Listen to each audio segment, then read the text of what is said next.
శివ శివ శంకర సాంబ శివ శంకర హరోహర హర హర నీలకందర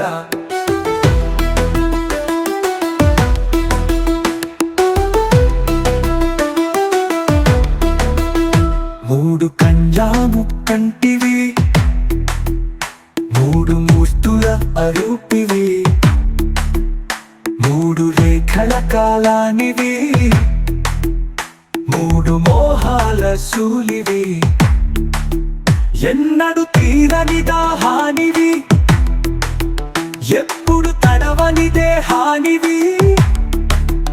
ఎక్కడ దొరకని వెలుగువి ఎవరో తెలియని వివరణివి శివ శివ శంకర సాంబ శివ శంకర హరోహర హర హర నీలకందర